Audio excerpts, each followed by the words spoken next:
सभा में उपस्थित सभी देवियों, सज्जनों, भाइयों, अभी तक जितनी चर्चा हुई उसमें आकाश तत्व छूट गया था। मिट्टी, पानी, धूप, हवा, पांचवा तत्व है आकाश, जिसके लिए उपवास। इसमें एक योगी हृदय नारायण जी हुए, उन्होंने मानस साधना मंडल करके बनाया था, मेरठ में उसका कार्यालय है। उन्होंने रामचरित मानस से ही एक विधि निकाली, उनके गुरु जी ने, उन्होंने उसको प्रतिपादित किया और उपवास पर उन्होंने बहुत काम किया।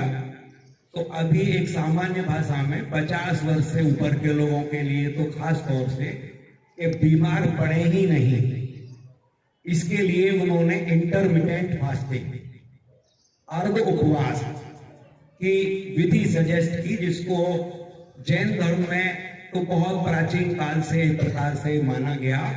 उसमें क्या है कि रोजाना 16 घंटे का उपवास। 16 घंटे का उपवास मैं कैसे करता हूं? शाम का भोजन 7 बजे से पहले ले लेता हूं, रात्रि का भोजन, उसके बाद कुछ नहीं खाना। तो शाम के 7 बजे से सुबह 7 बजे तक हो गए 12 घंटे, और 11 बजे तक हो गए 16 घंटे। तो बीच में आवश्यकता पड़ने पर कोई रसदार फल लिया जा सकता है सुबह नाश्ते में, या आजकल जैसे सर्दी थी तो कोई काली मिर्च, अदरक, इलायची, ऐसा कोई एक पेय ले लिया बिना दूध का, और 11 बजे पे फिर फलाहार करना है। यानी अन्न अगर एक समय लिया जाए और बाकी फल, सलाद, सब्जी इत्यादि प्रयोग किया जाए तो ये अर्ध उपवास है। और इस अर्ध उपवास से शरीर में टॉक्सिन्स की मात्रा नाम मात्र की भी नहीं बनेगी, और जो बन गई है वो धीरे धीरे मिट जाएगी और आप पूर्ण आरोग्य को प्राप्त कर लेंगे सहजता में। और आगे का जीवन 50 साल के बाद का सामान्यतया भुगतान करने का होता है कि जवानी में तो आदमी जोश में कुछ कर लेता है, चाहे जितना वो अनाप शनाप खाता है, अनाप शनाप दिनचर्या रहती है, भाग दौड़ रहती है, उसका भुगतान जो 50 के बाद करना पड़ता है, तो उसको ये सहजता से चिल्टा देता है और पूर्ण आरोग्य का जीवन आपको दे सकता है। दूसरी, एक प्राकृतिक रूप से मनुष्य को एक चीज मिली हुई है जिसको हमने खो दिया है।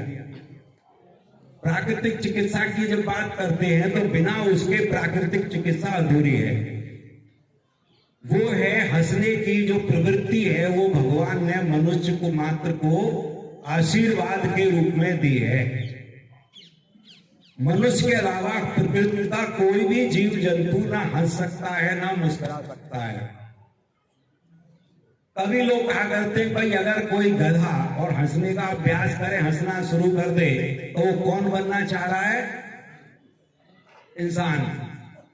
और हम इंसान होते हुए भी गुम्म सुम्म बैठे रहे, जैसे यहाँ 1 घंटे से बैठे हैं, तो क्या बनना चाह रहे हैं? गधा। मैं तो ये नहीं कहूंगा, लेकिन आप समझ लें, मन मस्तिष्क की 3 स्टेट में आप रख सकते हैं। अभी आप एक नॉर्मल या सेडेटिव स्टेट में बैठे हुए हैं, इसी को प्लेजेंट स्टेट में आनंद के भाव में रख सकते हैं। इसमें कुछ खर्च नहीं होना, एक सोच है आपकी। आनंद के भाव में रखने से जितनी नकारात्मक ऊर्जा या नकारात्मक चीजों में हमारी जो जीवनी शक्ति व्यय होती है, वो व्यय होना बच जाती है। और वो जीवनी शक्ति ही तो मनुष्य को निरोग और आनंद प्रदान करती है।